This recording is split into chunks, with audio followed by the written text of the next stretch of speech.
What's up, everybody? Today we're going to talk about situational lineups, shooters lineups, defensive lineups, who's going to play in what certain situations. We're definitely going to talk about that and more. Next on Locked On Wizards. You are Locked On Wizards, your daily Washington Wizards podcast. Part of the Locked On Podcast Network, your team every day.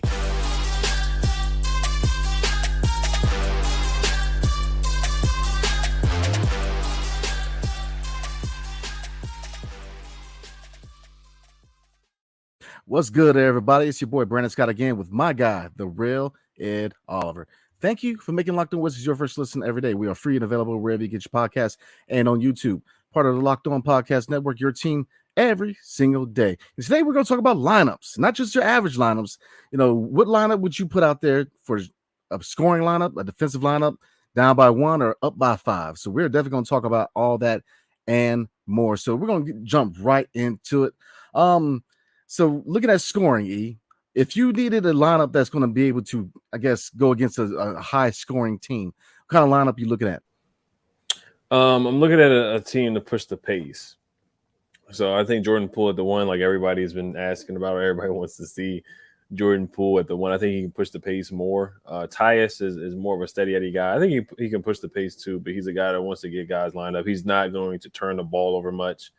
He has a great assist to turnover ratio, but what comes with that is just a guy who takes care of the ball. He's not going to push the issue, where Jordan Poole is going to try to get into the teeth of the defense. He's going to push the pace. He's going to make some moves, some really nice dribble moves to get past his guy, to break down his guy with breaking down the dribble, some isolation moves. So if you're trying to score and look for a guy to get a bucket, now Tyus can score too, but I would put Jordan Poole at the 1 at the point, where he could be more dynamic and create for others and create for himself, get into the basket, step back three, step back jumpers. And then I would put Corey Kispert out there because he can really stretch the floor. He's a 50, 40, 90 guy. He's a guy that can knock down the 3. He's a guy that can run. He's a really good cutter. Can finish above the rim at times. So I would put him out there. And then, of course, Kuz. He can knock down the 3. He's a guy that can run the floor, push the pace, and score. He's one of the few guys that can really break their guy down off the dribble and create a shot for himself. In isolation. He would be at the 4. And then a guy that's kind of slept on right now, because I don't think they're going to trade anybody. We talked about this numerous times. You know, I don't think they're going to trade anybody before the season starts. I think they're going to wait and see and showcase some guys. I would put Gallo out there right now, because I think he's a guy that can score. I'm not saying he would start, but I think showcasing him and a guy that can certainly score and fill it up. And then I would have Gaff at the 5. So I would have Poole, Kispert, Kuz at the 3, Gallo at the 4, and then Gafford at the 5. I think that would be a sneaky scoring lineup out there just to get some buckets, because Gallo's a guy that can still create a shot for himself right now too. Yeah, I like where you're going with that, man. I like that. A scoring lineup. I'm definitely rolling with Poole at point. Like you said, he can score in buckets. He can distribute.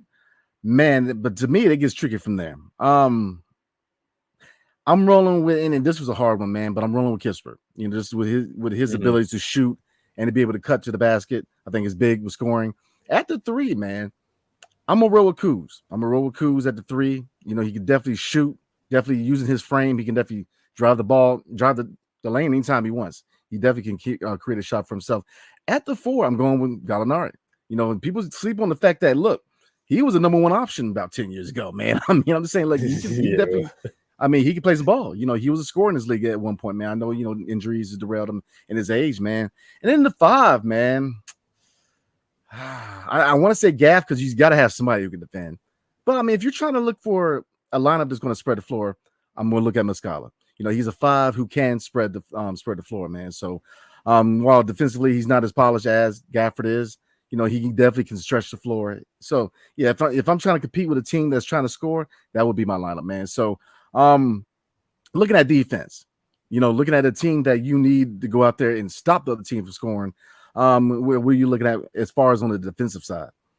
On the defensive side, so, of course, you got to put Denny out there. The first lineup, you're not going to get many stops, but you do have some long guys. Kuz is a long athletic guy. The Gallinari, you know, he's still 6'9", 6'10". Doesn't really move his feet on the defense side of the ball. And then you got Gafford as a rim protector. So you still have some good some solid defensive potential with that first lineup, but you would definitely be able to get some buckets. Now, this lineup for defense, spacing would be rough, but I think a lineup with DeLon Wright, of course, he's our best point guard defender by far. He's a better defender than Tyus and Jordan Poole, of course, and you could argue he was our best defender last year on the court by far as well. You saw how the defense fell off when DeLon got injured. I think Bilal is going to hit the ground running defensively. I really do. I think he's going to be a great defender from the jump. I won't say a great defender, but I think he's going to be a very good, impactful defender. I think he can have a Herbert Jones type of impact. You saw the blocks that he had in Summer League. I know it's Summer League, but he had some really nice, nasty blocks, some chase down blocks, some blocks where he glassed some guys. He had a highlight block almost every game. He averaged 2.4 blocks a game in Summer League. So that was definitely special to see from him. And then Denny, of course, he's a great defender. He can guard 1 through 5. He can guard 1 through 4. He's a versatile defender. He guards point guards. He's not scared to go out there and guard guys like Giannis, Brandon Ingram. We've seen Denny lock up before. Gafford, of course, is our best defensive big by far. Great rim protector, solid rebounder as well. Now he does get pushed around a little bit. That's what he's got to work on, just his strength. But he's still our best rim protector by far on the roster. And so I got DeLon, Bilal, Denny, Gaff, and then it's really it's a toss. So you really could put Bilal at the 3 and then put Johnny Davis at the 2, because Johnny played really hard defensively last year, and then in the Summer League he showed some really, really good defensive potential too, moving his feet, getting steals, lateral movement, just kind of get some sneaky steals, just kind of come out of nowhere, kind of like a cornerback or a safety out there getting some steals. So I really like what I saw from Johnny, and Johnny gets a couple of sneaky blocks out there too. So he definitely plays with a dog in him on the defensive side. So for a defense, if I need a stop, I'm gonna go with DeLon, Johnny, and then Bilal, Denny at the 4, and Gaff at the 5. Now the only thing is, the shooting is gonna be rough. Or to get some shooting out there, you can go with DeLon at the 1, Bilal at the 2, Denny at the 3, Kuz at the 4, and then Gafford at the 5. You made it easy, man, because that's what I'm rolling with. I'm rolling with DeLon at the 1 because obviously, again, he's that point guard that we have on the roster who can defend at a high level. Definitely going DeLon. It's kind of tricky with me too, but yeah, I'm rolling with Johnny because Johnny, look, he's sneaky with those steals, man. He's got good vision on the defensive end. So I'm definitely rolling with Johnny at the 2. The 3, again, I'm rolling with Bilal Coulibaly. I think that with his length and his defensive prowess, man, he'll be definitely dope on the wing. Denny at the 4. It was said that now that we're talking about it, he had an interview in Israel, and they asked him, said, "Where do you feel more comfortable at?" And he said, "Look at the 4. I think that he can defend at the 4 at a high level." I remember one game I went to, not last year but the year before, against the Bucks, where he shut down Giannis, man. When we were talking about it, look, that's not an easy thing to do. Giannis Antetokounmpo, man, that's a hard assignment, man. If not one of the hardest assignments in the league. And of course, Gafford at the 5, man. He's pretty much our best defending big. Yeah, Tristan Vukcevic showed promise, and Mike Muscala, he's just a stretch 5. So yeah, that'd be mine too, man. Like you said, scoring is going to be rough. Not really scoring, but shooting the rock's going to be tough. Bilal's shot's still coming around. Denny's shot's still coming around. Johnny, his shot, consistency is an issue for him. DeLon, surprisingly shot at a high clip last year from 3. And Gafford, I get it. He's not going to sit out there and snipe, man. But, he was starting to develop somewhat of a jump shot, mid-range game, man. So, but yeah, I'm definitely rolling with that with defense, man. So, we are going to move on to situational lineups, such as we're up by 1, who do we roll with? And we're down by 5, and we need to stop to get back in the game. Who do we go with? But before we do, tonight's episode is brought to you by FanDuel. Take your first bet at betting Major League Baseball on FanDuel and get 10 times your first bet amount and bonus bets up to $200. That's right. Just bet $20 and you'll land $200 in bonus bets, win or lose. Ooh, that's $200 that you can spend betting on anything from the money line to the over and under to who do you think is going to hit the first home run of the day. All on one app that's safe, secure, and super easy to use. Plus, when you win, you get your money right away. You get it instantly. There's no better place to bet on Major League Baseball than FanDuel, America's #1 sports book. As a baseball fan, I could definitely verify that. It is my go-to to bet on Major League Baseball. So sign up today and visit FanDuel.com/lockedon to get up to $200 in bonus bets. That's FanDuel.com/lockedon. FanDuel, the official partner of Major League Baseball. And thanks for making Locked On Wizards your first listen every day. Every day or tomorrow on the show, we have special guests, Karita Parks. So definitely tune in. We are going to talk about what her thoughts are on the offseason and what is the vision for this franchise going forward. So definitely tune in for that one because it's going to be a good one. So let's get into a couple of scenarios real quick. So it is the fourth quarter and we are up by one. What lineup are you going to put out there that's going to keep the momentum going that we win at this close game? To get a stop. I'm going to put Jordan Poole out there at the 1 again. And then at the 2, I'll probably put Bilal at the 2 to get a stop. And then Denny at the 3, once again, Kuzma at the 4, and then Gafford at the 5. Now, last year, I remember Wes Unseld Jr. put Monte Morris on Shea Gilgeous-Alexander, and we were up by 1 or 2, and then Shea Gilgeous shot a 3. I think we were up by 1, if I'm not mistaken, but Shea Gilgeous hit a 3, ended up losing the game. Obviously, that's because he put a smaller defender on Shea Gilgeous-Alexander. That was probably the worst thing that he could do. I want to say they switched, but still, West shouldn't even have had Monte out there. I like Monte. I think he's a good player, but you had to understand the situation. And at that time, you need a bigger guard. Now, you could just put DeLon out there for defense and then sub in Jordan Poole. If we are up by 1, you need to stop your playing against the Thunder. You got to stop Shea from getting to the basket. I would definitely put DeLon right on Shea. Or you probably put Denny on him. Denny did struggle a little bit against Shea, but that's just an example.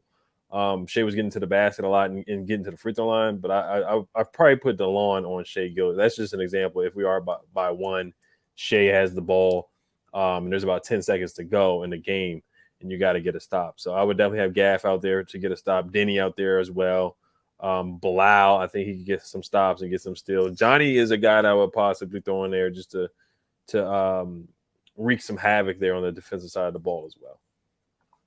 Yeah, well, looking at the situation, I'm up by 1. I need that stop, but I also need guys that are going to be able to hit that shot and be able to keep the momentum going offensively. Because up by 1 after that stop, you got to get a basket. Mm-hmm. So I need, I need defense, but I also need some scoring. So I'm rolling with Jordan Poole at point. Yeah, DeLon Wright, I get it. It's very enticing as far as putting him at point, but the point being, I'm with you. I'm putting Denny on. I'm putting Denny on their best player. Easy. So, if we're going against Shea, I'm putting Denny on him. Whoever the best player is on another team, Denny's going to be my guy. But looking at the 2, I need a guy who's going to be able to shoot at a high clip. I'm putting Kispert out there.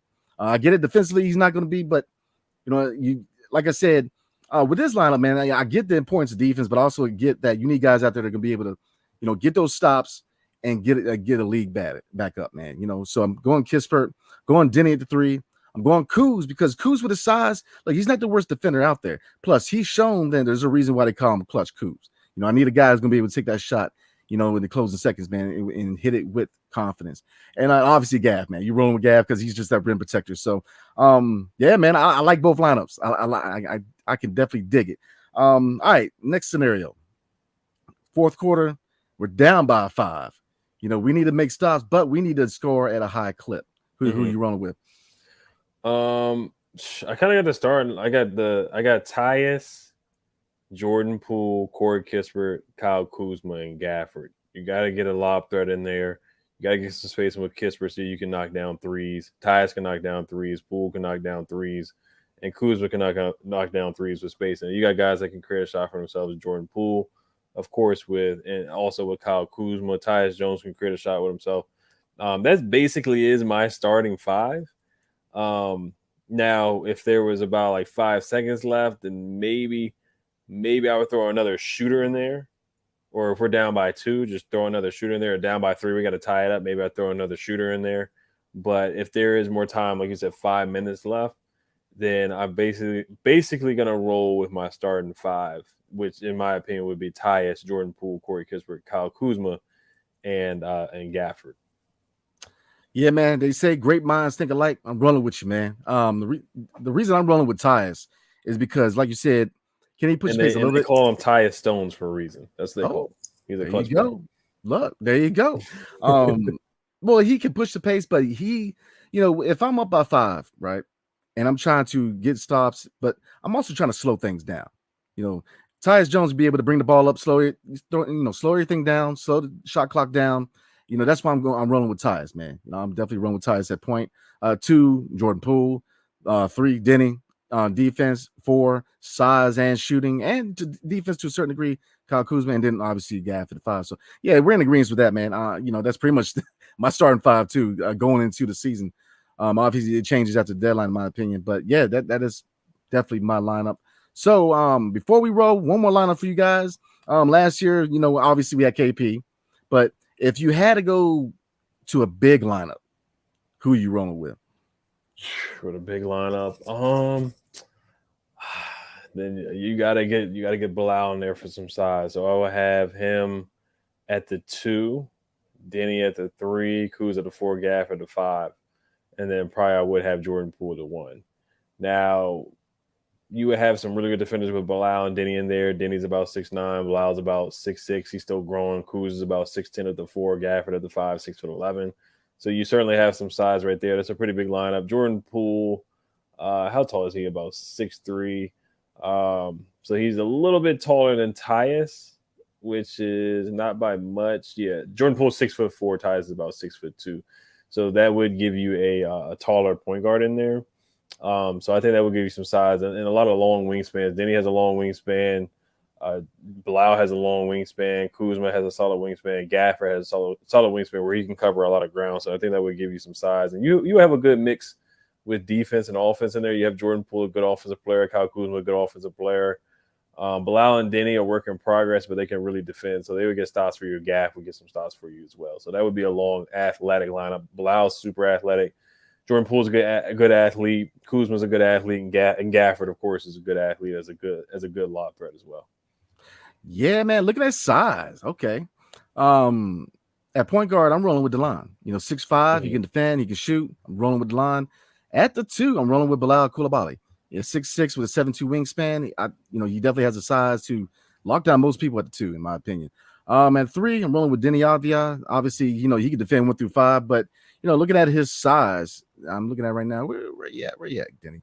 Oh shoot, I done lost Denny, but I believe he's around 6'9", right? So, and then you look at I'm going with Kyle Kuzma at the 4, 6'9", 6'10". Again, he can shoot, but he's got that size where offensively, he can pretty much do whatever he wants, especially driving the lane. And defensively, his size can alter shots.